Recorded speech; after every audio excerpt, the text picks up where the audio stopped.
ব্যবসায় শিক্ষা শাখা নবম শ্রেণীর প্রিয় শিক্ষার্থীরা কেমন আছো তোমরা? নিশ্চয় ভালো আছো। Sheikh B Abdullah Molla school and college কর্তৃক আয়োজিত অনলাইন ক্লাসে তোমাদেরকে স্বাগত জানাচ্ছি। আজকের বিষয় ব্যবসায় উদ্যোগ, বিজনেস এন্টারপ্রেনারশিপ অধ্যায় তৃতীয়। পাঠের শিরোনাম আত্মকর্মসংস্থান। আত্মকর্মসংস্থান সম্পর্কে তোমাদেরকে এই চ্যাপ্টার থেকে আমি ধারণা দেব, মনোযোগ দিয়ে তোমরা শুনবে। খেয়াল করো, আত্মকর্মসংস্থানের সেলফ এমপ্লয়মেন্ট। আত্মকর্মসংস্থানের ধারণা শখের আকৃতি দেখাইছি। নিজস্ব জ্ঞান, বুদ্ধিমত্তা ও দক্ষতা, নিজস্ব পুঁজি বা ঋণ করা স্বল্প সম্পদ, নিজেই নিজের কর্মসংস্থান। তাহলে আত্মকর্মসংস্থান ধারণা হলো নিজের জ্ঞান থাকবে এবং নিজের কিছু পুঁজি থাকবে এবং নিজের কর্মসংস্থান নিজেই করাটাকে বলা হচ্ছে আত্মকর্মসংস্থান। এই সংজ্ঞাটা দাঁড়াই গেছে আত্মকর্মসংস্থান স্বল্প পুঁজি, নিজস্ব চিন্তা ও দক্ষতাকে কাজে লাগিয়ে নিজের চেষ্টায় জীবিকা অর্জনের ব্যবস্থাকে আত্মকর্মসংস্থান বলে। তাহলে আমরা আত্মকর্মসংস্থানের ধারণা থেকে সংজ্ঞাটা তৈরি করতে পারলাম। আত্মকর্মসংস্থান হলো নিজেই নিজের কর্মসংস্থান গড়ে তোলাকে আত্মকর্মসংস্থান বলে। আত্মকর্মসংস্থান সবচেয়ে বড় মূলধন হলো নিজের দক্ষতা। এটি আত্মকর্মসংস্থানকারীকে সুষ্ঠু, সুন্দর ও দক্ষতার সাথে কাজ সম্পাদনে সহায়তা করে। সাধারণভাবে বলা যায়, নিজে সামান্য পুঁজি, দুটি কর্মঠাত ও মেধা দিয়ে নিজেই নিজের কিছু করার প্রচেষ্টাকে আত্মকর্মসংস্থান বলে। তাহলে শিক্ষার্থীরা অবশ্যই তুমি আত্মকর্মসংস্থানটা কি সেটা বুঝতে পেরেছো। এরপরে আমি তোমাদেরকে ধারণা দেব আত্মকর্মসংস্থানের প্রয়োজনীয়তা সম্পর্কে।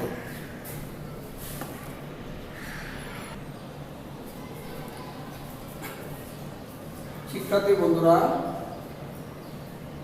আত্মকর্মসংস্থান সম্পর্কে তোমাদেরকে আমি একটু ধারণা দিয়েছিলাম। এখন আত্মকর্মসংস্থানের প্রয়োজনীয়তা। আত্মকর্মসংস্থানের প্রয়োজনীয়তাটা কি? বাংলাদেশের মতো উন্নয়নশীল দেশ বা দরিদ্র দেশের পক্ষে সকল লোকের কর্মসংস্থান করা সম্ভব না। সরকারি এবং বেসরকারি উদ্যোগে সকলের জন্য কর্মসংস্থান করা সম্ভব না। কর্মসংস্থান সাধারণত তিন প্রকার: মজুরি ভিত্তিক বা বেতন ভিত্তিক চাকরি, ব্যবসা, আত্মকর্মসংস্থান। তাই শিক্ষিত, অর্ধশিক্ষিত সকল ধরনের লোকের জন্য চাকরির ব্যবস্থা করা সম্ভব না। তাই আত্মকর্মসংস্থানের প্রয়োজনীয়তা রয়েছে।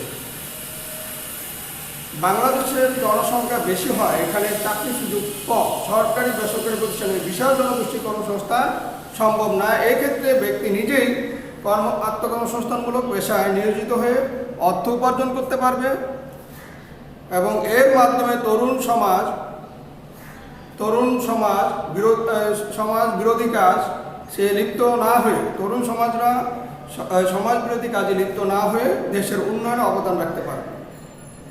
যদি সকলের কর্মসংস্থান থাকে তাহলে তো কেউ অযথা সময় নষ্ট করবে না, অন্য বিভিন্ন যে সমস্ত কাজ লাভজনক নয় সে সমস্ত কাজে সময় ব্যয় করবে না।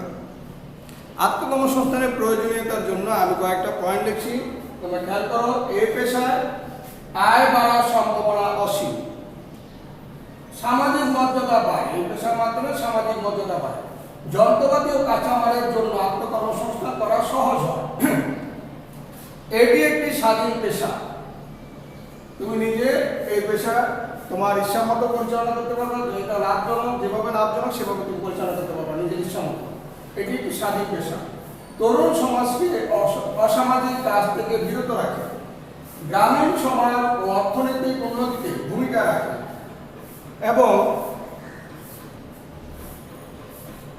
এবং বেকার, তারপরে অর্ধশিক্ষিত, শিক্ষিত জনসাধারণকে এই পেশার মাধ্যমে দেশপ্রেমে উদ্বুদ্ধ করে। এটি হলো আমাদের আত্মকর্মসংস্থানের প্রয়োজনীয়তা। কিছু প্রয়োজনীয়তা আমি তুলে ধরলাম। মানে যেমন এখানে একটা এক্সাম্পল, হাফিজুর রহমান একজন ব্যক্তি, তিনি এসএসসি পাস করার পর জাহাজে চাকরি করেন এবং জাহাজে তার খাটনি বেশি, তারপরে যে টাকা পায় বা বেতন পায় তা দিয়ে তার সংসার চলে না। সে যেহেতু এসএসসি পাস, তারপরে সে চাকরি ছেড়ে দিয়ে নতুন কর্মসংস্থানের চেষ্টা করছিল। ওষুধ কোম্পানিতে সে বহুবার চেষ্টা করছে, যেহেতু ডিগ্রি পাস না বা সায়েন্স ব্যাকগ্রাউন্ড নাই, এই কারণে তার চাকরি আর হয়নি।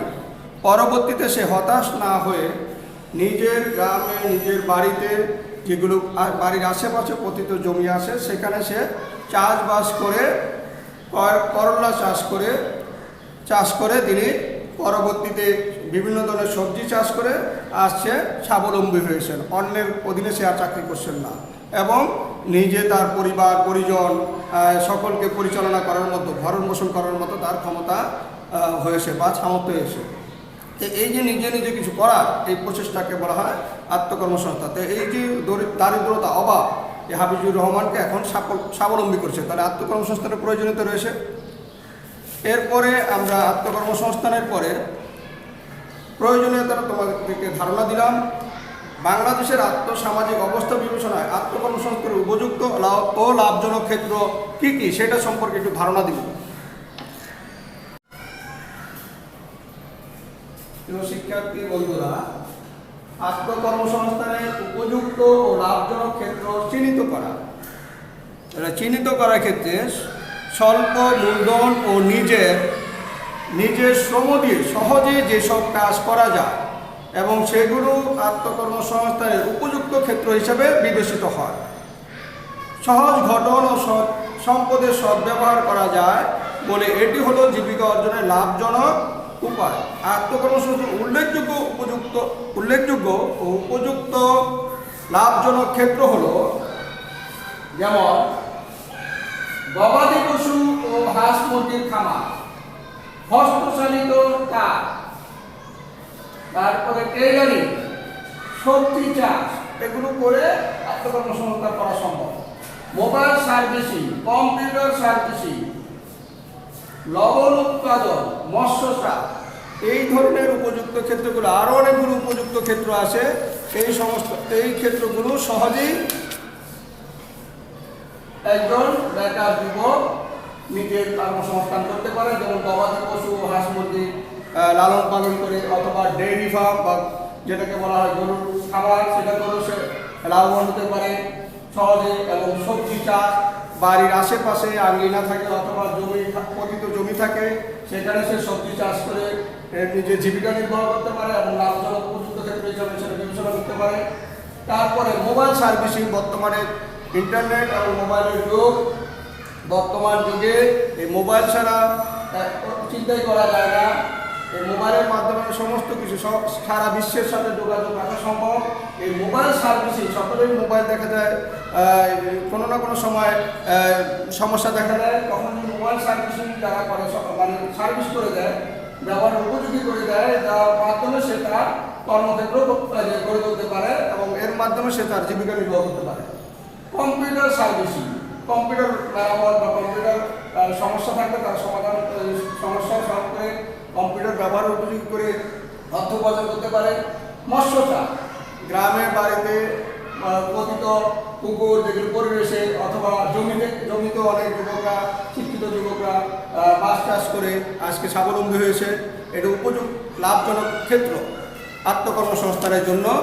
তাহলে শিক্ষার্থী বন্ধুরা, তোমাদের আত্মকর্মসংস্থানের উপযুক্ত লাভজনক ক্ষেত্রগুলো কিছু চিহ্নিত করে আমি দেখাইলাম। এছাড়া অনেকগুলো ক্ষেত্র আছে যেটা যে পেশাটা বা যে কর্মসংস্থান করতে চায়, সে তার সুবিধাজনক, তার মেধা অনুযায়ী সে সেটা বেছে নিতে পারবে আত্মকর্মসংস্থানের। যেমন আমরা দোকানে থেকে আলুর চিপ খাই, এটাও একটা আত্মকর্মসংস্থান। একজন আলু কিনে তারপরে তার প্রসেসিংয়ের মাধ্যমে সে আলু চিপে পরিণত করে তারপর বাজারে বিক্রি করে অর্থ উপার্জন করে থাকে। এর মাধ্যমে তার জীবিকা নির্বাহ হয়, পরিবার পরিজন নিয়ে সে চলতে পারে। আত্মকর্মসংস্থানের উপযুক্ত ক্ষেত্রগুলো আমি তোমাদেরকে বুঝাই কিছুটা ধারণা দিলাম। এরপরে আমি তোমাদের আলোচনা করবো এখন আত্মকর্মসংস্থানের উপযুক্ত ক্ষেত্র নির্বাচনে বিবেচ্য বিষয়সমূহ কি কি।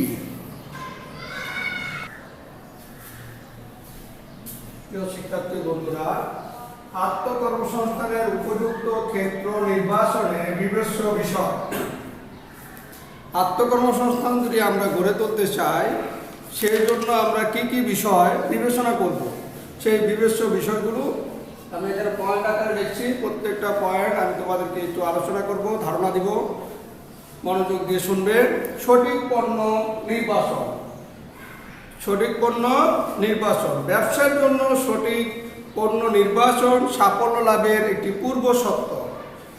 যে সাফল্য লাভের পূর্ব শর্ত। পণ্য নির্বাচনের পূর্বে বাজারে পণ্যটির চাহিদা ও গ্রহণযোগ্যতা যথাযথভাবে নিরূপণ করতে হবে। মানে বাজারে পণ্যের চাহিদা বা গ্রহণযোগ্যতা আছে কিনা সেটা যাচাই করে তোমার এই পণ্যটাকে বাছাই করতে হবে। প্রাথমিক মূলধন। ব্যবসার সফলতার সাথে পরিচালনার জন্য স্থায়ী ও চলতি মূলধন পর্যাপ্ত হওয়া বাঞ্ছনীয়। মানে ব্যবসার সফলতার সাথে পরিচালনা করতে হলে স্থায়ী মূলধন এবং চলতি মূলধন বেশি প্রয়োজন হয়, এই জন্য বলছে হওয়া বাঞ্ছনীয়। প্রয়োজনীয় মূলধন ও নির্ধারণ ও সংগ্রহ করতে ব্যর্থ হলে ব্যবসায়ের পূর্ণ ক্ষমতা ব্যবহার করা সম্ভব হয় না। চলতি পুঁজির অভাবে বাংলাদেশের অনেক শিল্প কারখানা উৎপাদন ক্ষমতার মাত্রা অনুযায়ী পরিচালিত হতে পারে না। যদি চলতি পুঁজির পরিমাণ কম হয়, মূলধনের পরিমাণ কম হয়, যে কোনো প্রতিষ্ঠান, ব্যবসা প্রতিষ্ঠান অথবা শিল্প ইন্ডাস্ট্রি সঠিকভাবে পরিচালনা করা সম্ভব হয় না, কারণ দৈনন্দিন কাজগুলো চলতি পুঁজি থেকে করতে হয়। আর স্থায়ী মূলধন হলো যে প্রতিষ্ঠানের বা ইন্ডাস্ট্রি যদি হয় তার নির্মাণ ব্যয়, তারপর যন্ত্রপাতি আনয়ন খরচ, এগুলো হলো চলতি স্থায়ী মূলধন। পণ্যের চাহিদা নির্ধারণ। অবশ্যই এই যে পণ্যটা আমরা বাছাই করব সেটার চাহিদাটা কেমন সেটা আমাদের বিবেচ্য বিষয় ধারণা নিতে হবে। পণ্যের চাহিদা নির্ধারণ। বাজার জরিপ ও অন্যান্য পদ্ধতির মাধ্যমে পণ্যের সঠিক চাহিদা নিরূপণ ব্যবসায় সাফল্যের গুরুত্বপূর্ণ শর্ত। যদি পণ্যের চাহিদাটা বেশি থাকে তখন আমরা বেশি মাত্রায় পণ্যটা উৎপাদন করব, আর যখন বাজারে পণ্যের চাহিদাটা কম থাকবে তখন কম, সে অনুযায়ী আমাদের বাজার জরিপ করতে হবে। তাছাড়া পণ্যের বাজারের পরিধি এবং বাজারজাতকরণের কৌশল পূর্বেই যথাযথভাবে নিরূপণ করতে হবে।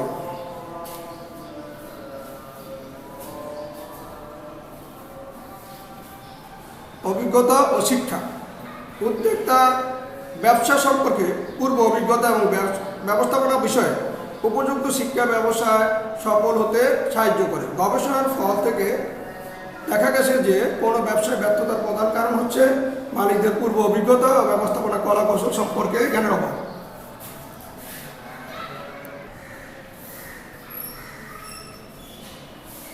4 নম্বর পয়েন্ট, অভিজ্ঞতা ও শিক্ষা। আত্মকর্মসংস্থানের কার্যক্রমে অংশগ্রহণ করতে হলে একজন অভিজ্ঞতা ও শিক্ষার প্রয়োজনীয়তা আছে। উদ্যোক্তার ব্যবসা সম্পর্কে পূর্ব অভিজ্ঞতা এবং ব্যবস্থাপনা বিষয়ে উপযুক্ত শিক্ষা ব্যবসা সফল হতে সাহায্য করে। গবেষণার ফলে দেখা যাচ্ছে যে কোনো ব্যবসায়ে ব্যর্থতার প্রধান কারণ হচ্ছে মালিকের পূর্ব অভিজ্ঞতা এবং ব্যবস্থাপনা কলা কৌশল সম্পর্কে জ্ঞানের অভাব। অভিজ্ঞতা ও শিক্ষা। যে কোনো কাজের জন্য অভিজ্ঞতা এবং শিক্ষার প্রয়োজন আছে। উদ্যোক্তাদের ব্যবসা সফল হতে হলে পূর্ব অভিজ্ঞতা লাগবে এবং ব্যবসা যাতে ঠিকমতো সফলভাবে পরিচালনা করতে পারে। আর ব্যর্থতার কারণ যদি তার উদ্যোক্তা বা মালিকের পূর্বের অভিজ্ঞতা না থাকে, কলা কৌশল সম্পর্কে সে না জানে, তাহলে তার সেই সম্পর্কে জ্ঞানের অভাব থাকলে তার ব্যবসা প্রতিষ্ঠান বা যে প্রতিষ্ঠানের ব্যর্থ হইতে পারে। পরবর্তী পয়েন্ট, নিজের দুর্বলতা সম্পর্কে সজাগ থাকা। নিজের দুর্বলতা সম্পর্কে সজাগ থাকা। একজন উদ্যোক্তা তার নিজের দুর্বল কোন কোন দিক আছে সেগুলো সে সচেতন থাকবে, সে বিষয়ে সে সচেতন থাকবে যে তার কী কী দুর্বল দিক আছে। তাই নিজের দুর্বলতা সম্পর্কে সজাগ থাকা, এটা হলো আত্মকর্মসংস্থানের উপযুক্ত ক্ষেত্র নির্বাচনের বিবেচ্য বিষয়।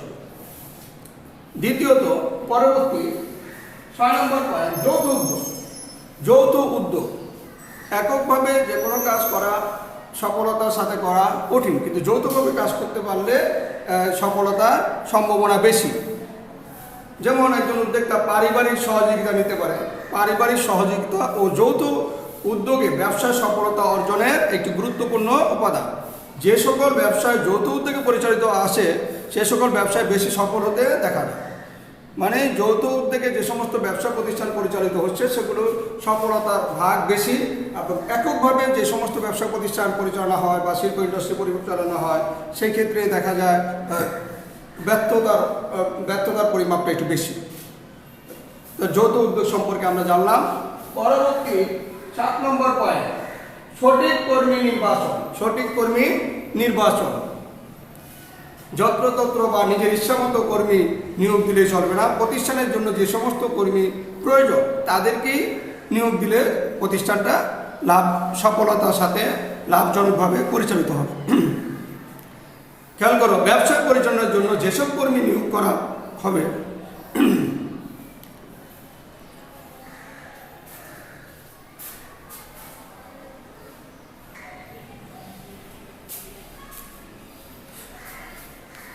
সঠিক কর্মী নির্বাচন। ব্যবসায় পরিচালনার জন্য যেসব কর্মী নিয়োগ করা হবে তাদেরকে অবশ্যই যোগ্যতা সম্পন্ন এবং তার কাজে দক্ষ হতে হবে। কাজে কর্মী নিয়োগের ক্ষেত্রে শিক্ষাগত যোগ্যতা, পেশাগত দক্ষতা, বিশ্বস্ততা প্রভৃতি মানদণ্ডের ভিত্তিতে যাচাই করে নির্বাচন করতে হবে। নিয়োগকৃত কর্মীকে সংশ্লিষ্ট বিষয়ে প্রশিক্ষণ দেওয়ার ব্যবস্থা রাখতে হবে। মানে নিজের ইচ্ছামতো আবেগ দ্বারা প্রমাণিত হয়ে কোনো কর্মীকে নিয়োগ দ্বারা উচিত নয়। পরবর্তী পয়েন্ট, ব্যবসায়ের স্থান নির্বাচন। 8 নম্বর পয়েন্ট, ব্যবসায়ের স্থান নির্বাচন। একজন উদ্যোক্তাকে তার ব্যবসার সঠিক জায়গা, কোন জায়গাটা সে পরিচালনা করলে তার ব্যবসাটা লাভজনক হবে সেখানে নির্বাচন করতে হবে।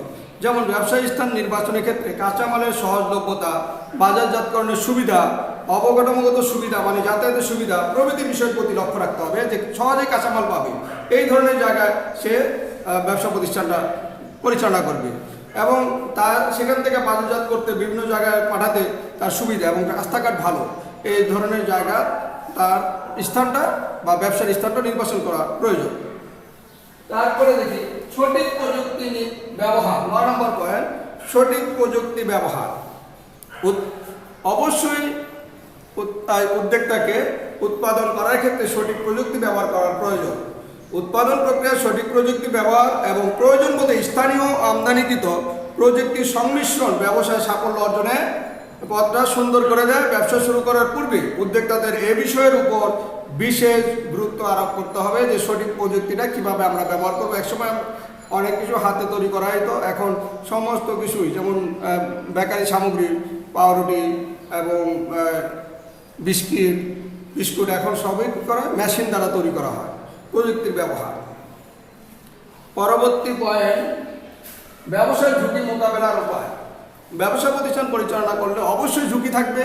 এই ঝুঁকিটা আমরা কিভাবে মোকাবেলা করব সেই বিষয়টা চিন্তা ভাবনা করে আগেই ঠিক রাখতে হবে। যেমন ব্যবসা সংক্রান্ত ঝুঁকি আগেই নিরূপণ করে তার মোকাবেলা করার কৌশল স্থির করে রাখলে অনিশ্চয়তা জনিত ক্ষতির হাত থেকে ব্যবসাকে রক্ষা করা যায়। যদি আমরা সঠিকভাবে ব্যবসা পরিচালনা করার সময় সেই সময় যদি ব্যবসায় ঝুঁকি মোকাবেলার উপায়গুলো কি, ব্যবসা যদি ঝুঁকি হয় বা ক্ষতি হয় তাহলে আমরা কী ব্যবস্থা নেব সেটা আগে থেকে যদি নির্ধারণ করে থাকা হয় তাহলে ব্যবসাটা সঠিকভাবে পরিচালনা করা সম্ভব।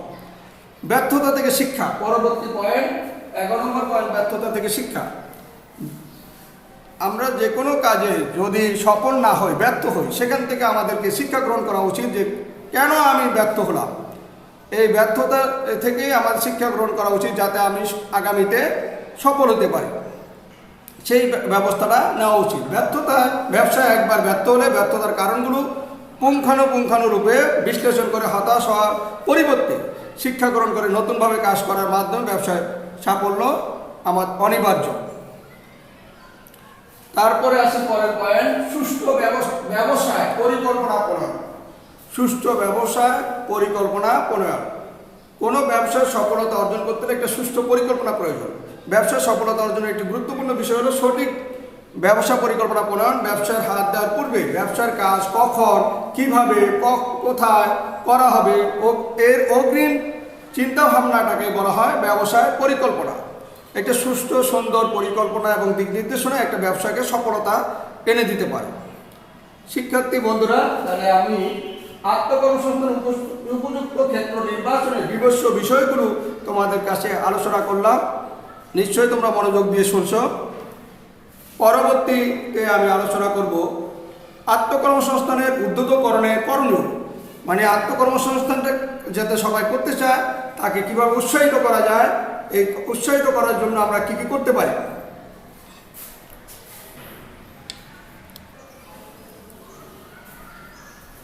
আত্মকর্মসংস্থানের উদ্যোগকরণে করণীয়।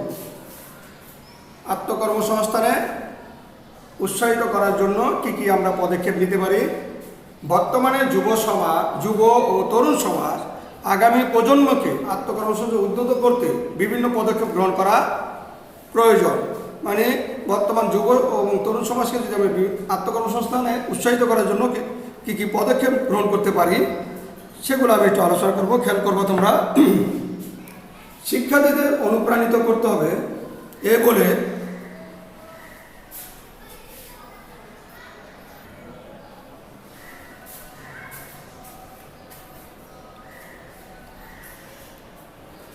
যে কোনো পেশায় ছোট ও অপমানের নয়। মানে শিক্ষার্থীদের আমাদের অনুপ্রাণিত করতে হবে যে কোনো পেশায় আমাদের ছোট নয় বা অপমানজনক নয়, কারণ সমাজের সব পেশার লোক বা সব শ্রেণীর লোকই আমাদের কাজে লাগে। যেমন জুতা সেলাই যে করে মুচি তাকে আমাদের প্রয়োজন, যে মাছ বিক্রি করে জেলে তাকে আমাদের প্রয়োজন, যে দর্জি তাকে আমাদের প্রয়োজন। কোনো পেশার লোকই ছোট নয় এবং কোনো পেশায় অপমানজনক নয়। কৃষক আমাদের লাগে, যে আমাদের ফসল উৎপাদন করে খাদ্যশস্যের ব্যবস্থা করে দেয়। তারপরের পয়েন্ট, স্ব এলাকায় আত্মকর্মসংস্থানের মাধ্যমে যারা স্বাবলম্বী ও সফল হয়েছে তাদেরকে বিদ্যালয়ে এনে শিক্ষার্থীদেরকে তাদেরকে জীবন কাহিনী, তাদের আত্মকর্মসংস্থান হিসাবে সফল হওয়ার তাদের যে কৌশল, তাদের যে গল্প, সেগুলো তাদেরকে উপস্থাপন করা উচিত বা শোনানোর ব্যবস্থা করা উচিত। স্ব এলাকার পরবর্তী পয়েন্ট, স্ব এলাকার আত্মকর্মসংস্থানের উপযুক্ত ক্ষেত্রগুলো তালিকা প্রদান করে বিদ্যালয় ও ইউনিয়ন পরিষদের দেওয়ালে প্রচারের ব্যবস্থা করা যেতে পারে, যে এলাকায় কে কে আত্মকর্মসংস্থান যে পরিচালনা করে সফল হয়েছে তাদের তালিকাটা। বিদ্যালয় বা কলেজ থেকে যে সকল শিক্ষার্থী ঝরে পড়ে, অনেক সময় পড়াশোনা করতে করতে হয়তো বা সংসারের অভাবে বিভিন্ন কারণে পড়াশোনা তাদের আর হয় না, সেই সমস্ত শিক্ষার্থীকে বিদ্যালয়ে নিয়মিত আসার সুযোগ পায় না যারা, তাদেরকে বিভিন্ন উপযুক্ত ক্ষেত্রে প্রশিক্ষণ ও ঋণদানের ব্যবস্থা করতে হবে যাতে আত্মকর্মসংস্থান গড়ে তুলতে পারে। নবম ও দশম শ্রেণীর শিক্ষা কার্যক্রমে বৃত্তিমূলক ও কারিগরি ও কর্মমুখী শিক্ষাকে পর্যাপ্তভাবে অন্তর্ভুক্ত করতে হবে। আত্মকর্মসংস্থানকে সামনে রেখে যুব উন্নয়ন ব্যাংক ও শিক্ষা ব্যাংক প্রতিষ্ঠা করে সহজ শর্তে ঋণ দানের ব্যবস্থা করতে হবে। বিদ্যালয়ের প্রাক্তন শিক্ষার্থীদের মধ্যে যারা বর্তমানে সফল উদ্যোক্তা এবং ব্যবসায়ী হিসেবে সমাজে প্রতিষ্ঠিত হয়েছে, তাদের প্রতিষ্ঠা লাভ করেছে, তাদেরকে বিদ্যালয়ে এনে সম্বোধনা এবং তাদের কাছ থেকে সম্বোধনা ও সম্মাননা দেওয়ার উদ্যোগ নিতে হবে। এর মাধ্যমে আমাদের শিক্ষার্থীরা তাদের কাছ থেকে কিছু শিখবে, আত্মকর্মসংস্থান সম্পর্কে উদ্যত হবে, উৎসাহিত হবে। এই উৎসাহিত করার জন্য আমরা এই পদক্ষেপগুলো গ্রহণ করতে পারি। শিক্ষার্থী বন্ধুরা, এরপরে আমি আলোচনা করছি আত্মকর্মসংস্থানের প্রশিক্ষণের প্রয়োজনীয়তা।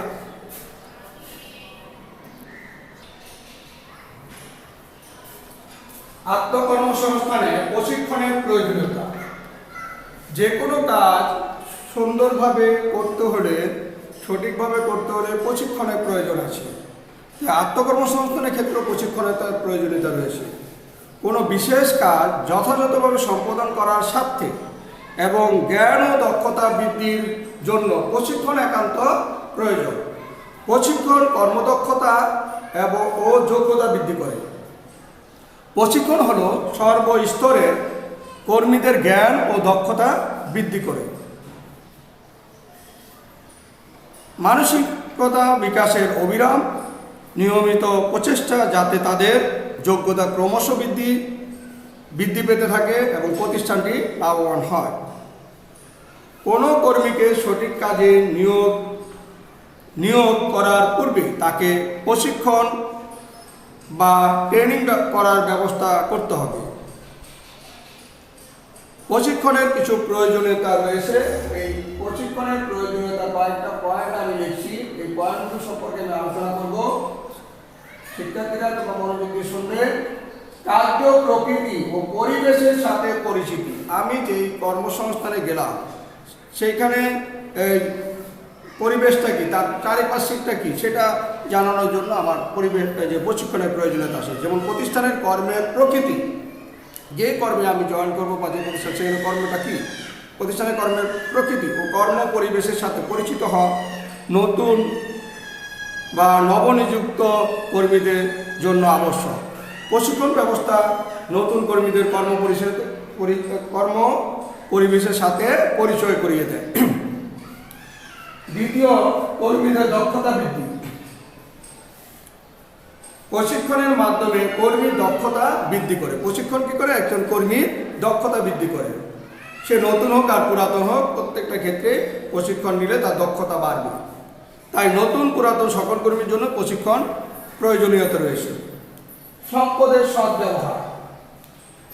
সম্পদের সদ্ব্যবহার। প্রশিক্ষণের মাধ্যমে কর্মীদের দক্ষতা যেমন বাড়ে এবং উদ্যোক্তা এবং বা কর্মী কর্তৃক প্রতিষ্ঠানের যন্ত্রপাতি, সাজ সরঞ্জাম, অন্যান্য সম্পদের উৎকৃষ্ট ব্যবহার সম্ভব হয়। নৈতিক বল বৃদ্ধি। প্রশিক্ষণের মাধ্যমে উদ্যোক্তা এবং কর্মচারীদের মনোভাবের উন্নতি সাধন করে, ফলে তাদের নৈতিক বল বৃদ্ধি পায়। পরবর্তী পয়েন্ট, অবচয় ও দুর্ঘটনা হ্রাস। অবচয় এবং দুর্ঘটনা হ্রাস। প্রশিক্ষিত কর্মীগণ অধিকতর দক্ষতা ও মিতব্যয়িতার সাথে কার্য সম্পাদন করতে পারে। এতে প্রতিষ্ঠানের কার্য সম্পাদনের ক্ষেত্রে অপচয় হ্রাস পায়। প্রশিক্ষণ কর্মীদেরকে নিরাপত্তামূলক ব্যবস্থা গ্রহণের বিবিধ কলাকৌশল সম্পর্কে জ্ঞান দান করে, ফলে কারখানায় যন্ত্রপাতি ব্যবহার সহ অন্যান্য দুর্ঘটনা এড়ানো সহজ হয়। যদি প্রশিক্ষণটা থাকে তখন অপচয় হ্রাস পাবে প্রতিষ্ঠানের এবং দুর্ঘটনা হ্রাস পাবে, কারণ প্রশিক্ষিত কর্মচারী কর্মকর্তা সে অবশ্যই কিভাবে যন্ত্রপাতিটা ব্যবহার করতে হবে সেগুলো সে জানে। শিক্ষার্থী বন্ধুরা, তোমাদেরকে আমি আত্মকর্মসংস্থানে প্রশিক্ষণের প্রয়োজনীয়তা সম্পর্কে এতক্ষণ বিস্তারিত আলোচনা করলাম। এখন তোমরা অবশ্যই মনোযোগ দিয়ে শুনেছো আশা করি। এখন পরবর্তী আরেকটা আমাদের ধাপ আছে, সেটা আত্মকর্মসংস্থান সহায়ক প্রশিক্ষণ প্রদানের প্রতিষ্ঠান। আত্মকর্মসংস্থানের ক্ষেত্রে যে সকল প্রতিষ্ঠান প্রশিক্ষণ দিয়ে থাকে,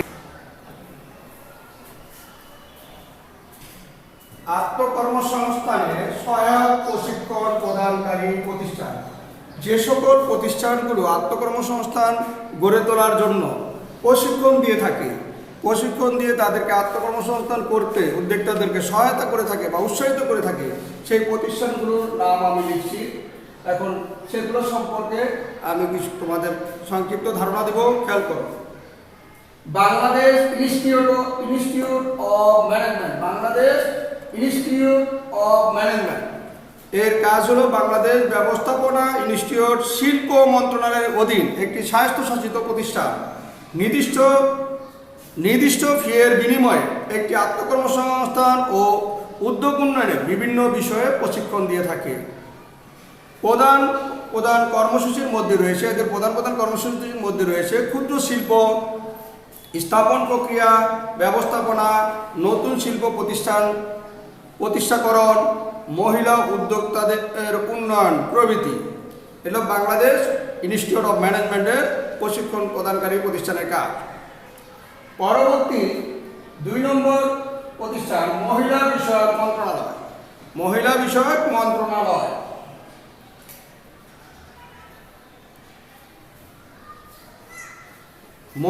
মন্ত্রণালয় মূলত মহিলাদের উন্নয়নের জন্য বিভিন্ন কর্মসূচি গ্রহণ করে থাকে।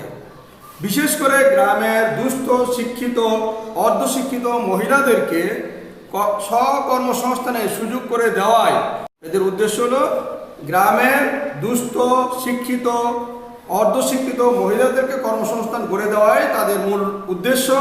এটি উদ্যোগী মহিলাদের কারিগরি দক্ষতা উন্নয়নের লক্ষ্যে আনুষ্ঠানিক, অনানুষ্ঠানিক কারিগরি ও প্রযুক্তি প্রশিক্ষণের ব্যবস্থা করে থাকে। পরবর্তী 3 নম্বর প্রতিষ্ঠান বাংলাদেশ পল্লী উন্নয়ন বোর্ড। পল্লী গ্রাম অঞ্চলটাকে উন্নয়ন করার জন্য তারা ভূমিকা রাখে। এটা ইংরেজিতে বলে বাংলাদেশ রুরাল ডেভেলপমেন্ট বোর্ড, সংক্ষেপে BARD। বাংলাদেশ পল্লী উন্নয়ন বোর্ড ও BRBD গ্রামের দুস্থ ও গ্রামীণ ভূমিহীন নারী পুরুষদের আত্মকর্মসংস্থানের জন্য বিভিন্ন বৃত্তিমূলক প্রশিক্ষণ দিয়ে থাকে, যাতে প্রশিক্ষণ গ্রহণ করার পর তারা স্বাধীনভাবে তাদের একটি পেশা বেছে নিয়ে উপার্জন করতে সক্ষম হয়, নিজে স্বাবলম্বী হতে পারে। এই বাংলাদেশ পল্লী উন্নয়ন বোর্ড সেই দিকে ভূমিকা রাখে। পরবর্তী গ্রামীণ মহিলাদের কর্মসংস্থানের প্রকল্প, 4 নম্বর প্রতিষ্ঠান গ্রামীণ মহিলাদের কর্মসংস্থান প্রকল্প। এই প্রকল্পের মাধ্যমে পল্লী অঞ্চলের মহিলাদেরকে বিভিন্ন পেশায় নিয়োজিত প্রশিক্ষণ দিয়ে এবং প্রশিক্ষণ শেষে তাদের মধ্যে কিছু ঋণ বিতরণ করে, যাতে তারা এই প্রশিক্ষণ শেষে যে কাজে প্রশিক্ষণ নিয়েছে সেই কাজে অংশগ্রহণ করতে পারে। যুব প্রশিক্ষণ কেন্দ্র, 5 নম্বর পয়েন্ট, যুব প্রশিক্ষণ কেন্দ্র। এই সকল যুব প্রশিক্ষণ কেন্দ্র যুব ক্রীড়া মন্ত্রণালয় কর্তৃক পরিচালিত একটা প্রশিক্ষণ কেন্দ্র। দেশের প্রতিটি থানায় এর কেন্দ্র রয়েছে। এই সকল কেন্দ্রের মাধ্যমে বেকার যুবক যুবতীদের বিভিন্ন পেশায় প্রশিক্ষণ দেওয়া হয়, যেমন হাঁস মুরগি খামার, ডেইরি ফার্ম, মৎস্য চাষ, সবজি চাষ, নার্সারি করা, সেলাইয়ের কাজ, কুটির শিল্পের কাজ, কম্পিউটার চালানো প্রভৃতি কাজে এই প্রতিষ্ঠান প্রশিক্ষণ দিয়ে থাকে। নট টার্ম, পরবর্তী 5 নম্বর, 6 নম্বর হলো নট টার্ম। 6 নম্বর হলো নট টার্ম। নট টার্মসটা কি? নট টার্ম শিক্ষা মন্ত্রণালয় কর্তৃক পরিচালিত একটি প্রতিষ্ঠান। বিভিন্ন ধরনের কম্পিউটার প্রোগ্রামিং ও কম্পিউটার চালনা শিক্ষা দেওয়ায় এই প্রতিষ্ঠানের কাজ। বিভিন্ন ধরনের কম্পিউটার কীভাবে চালাতে হবে সেই বিভিন্ন ধরনের কম্পিউটার চালানোর প্রোগ্রাম চালনা থেকে শিক্ষা দিয়ে থাকে। বিভিন্ন প্রোগ্রাম, কম্পিউটারিং প্রোগ্রাম এবং বিভিন্ন কম্পিউটার বিষয়ে ধারণা দিয়ে থাকে। এই প্রতিষ্ঠান থেকে প্রশিক্ষণ গ্রহণ করে বহু শিক্ষিত বেকার যুবক যুবতী আত্মকর্মসংস্থানের সুযোগ করে নিয়েছে। তাহলে এই যে নট টার্মসের কাজ হলো বিভিন্ন ধরনের কম্পিউটার প্রোগ্রামিং ও কম্পিউটার চালনা শিক্ষা দেওয়া। পরবর্তী 7 নম্বর আত্মকর্মসংস্থানের সহায়ক প্রশিক্ষণকারী প্রতিষ্ঠান NGO, non government organization. NGO বর্তমানে দেশের বিভিন্ন এনজিও বেকার যুব সমাজকে জীবন ও জীবিকা সম্পর্কে বিভিন্ন প্রশিক্ষণ প্রদান করে থাকে। তারা এনজিও প্রতিষ্ঠানগুলো বিভিন্ন বেকার যুবক যুবতীদেরকে বিভিন্ন বিষয়ে প্রশিক্ষণ দিয়ে তাদেরকে স্বাবলম্বী করার চেষ্টা করে থাকে, করাটাই তাদের কাজ। এই প্রতিষ্ঠানগুলোর মধ্যে উল্লেখযোগ্য প্রতিষ্ঠান যেমন ব্র্যাক, আশুলিয়া মিশন, প্রশিক্ষণ প্রভৃতি। প্রিয় শিক্ষার্থী বন্ধুরা, আমি তোমাদেরকে আত্মকর্মসংস্থানের সম্পর্কে আত্মকর্মসংস্থান সম্পর্কে ধারণা দিলাম, আলোচনা করলাম বিষয়বস্তু সম্পর্কে। নিশ্চয়ই তোমরা মনোযোগ দিয়ে শুনছো। আর তোমরা ঠিকমতো বাসায় একটু পড়াশোনা করবে।